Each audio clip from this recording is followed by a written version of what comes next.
Wow, what a fight. Um, as an MMA guy, there's not a lot of non-UFC or MMA cards that I'd be interested in watching.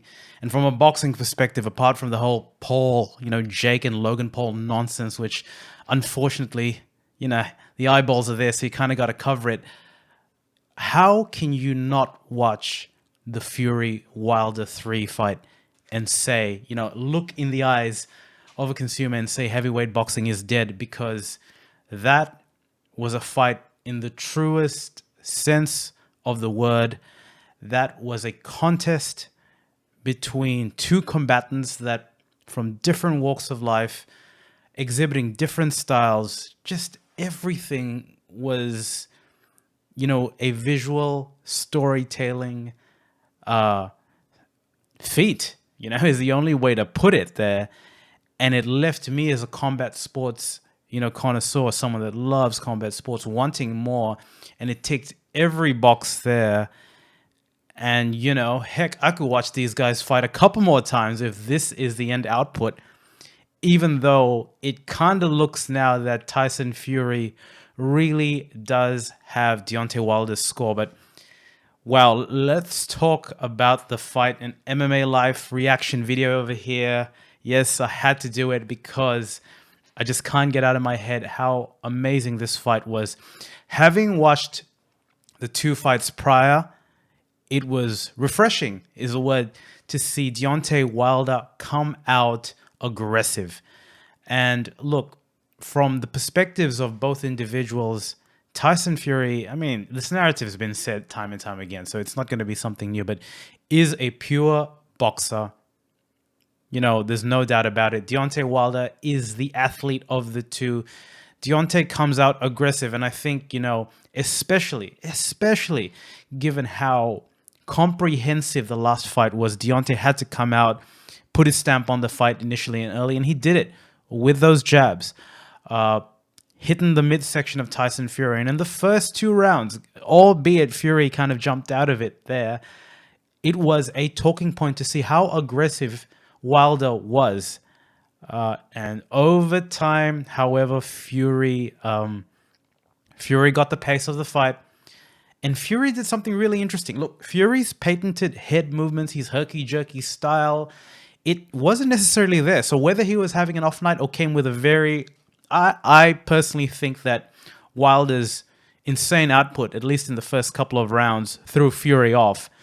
And that's the thing about Fury. Because he's such a natural boxer, the ability for him to evolve his fighting style to suit the sort of fight it was, where in the second fight, he was really at the front foot and the aggressor.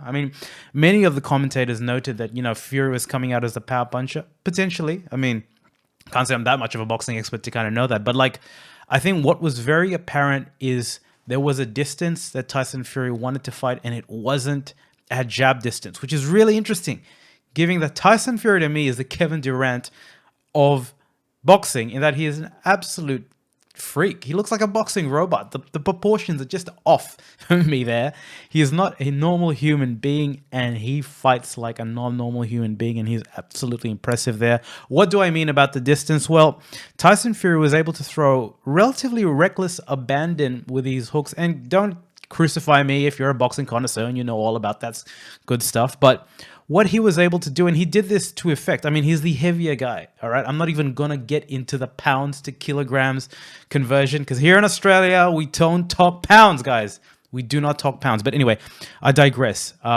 He would swing into the punches, connect, and then lay his weight in the clinch form. And, it was absolutely comical to see the referee trying to break, these two fighters up and, to try and ensure that... he wasn't getting headlocked or anything. And that was deliberate in Fury's part. And he was actually able to lay a lot of damage in the clinch with the uppercuts and even with the hooks. I think he didn't necessarily want to entertain any of the punches at arm's length, because whether, you choose to acknowledge it or not, the Bronze Bomber does have that right hand, which absolutely erases all things. And let's talk about the knockdowns, guys. To see Tyson Fury get that knockdown relatively early on Deontay Wilder, I mean, it was coming. It was coming. And this, by the back end of the second, third, fourth, he had regained control of that fight. His jabs were beaten Wilder to the punch. Everything was just happening at the right cadence. He was understanding where this fight was going to take place and what was going to do. But for Wilder to come back, for Wilder to fight through it, for Wilder to not only land one knockdown, I forgot what round it was, but two knockdowns, that's hella impressive. And I think, you're in round 5 and you're like, wow, we've seen a couple of knockdowns from each side. This fight is it's just heating up. And we saw a back and forth tussle. At times it wasn't technically, aesthetically pleasing boxing to watch, but I tell you what it was David and Goliath. And by the 8th, the 9th, the 10th round, I can tell you who was David. It was Deontay Wilder. He was stumbling like it had a good night on the town, as our Australians like to say, on the piss. But mate, he was hanging on there. And I think it was absolutely incredible to watch a guy. And again, Tyson tried to take him out. He absolutely tried to take him out in his game plan, which was to come forward with the aggressive swings. He was connecting from time to time, lay on Deontay, tire him out, and tire him out he did.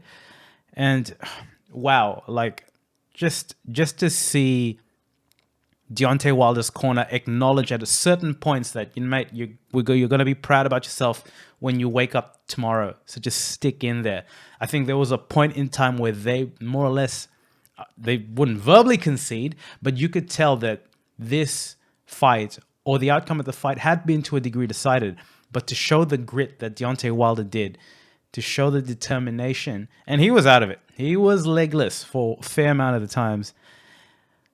The finishing sequence. Let's talk about the finishing sequence. Tyson Fury at this stage, towards the back end of these rounds, is clearly dominating. Gets him across the rope, punishing the body, punishing the head. And that hook, that exclamation point, like that was just amazing.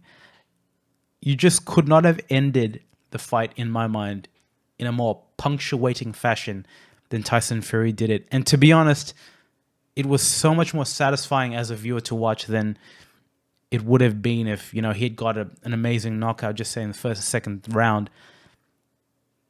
And man, like, it just got me wanting more. This is a great product. These two guys have done something very well, and both guys can, hang their head up high.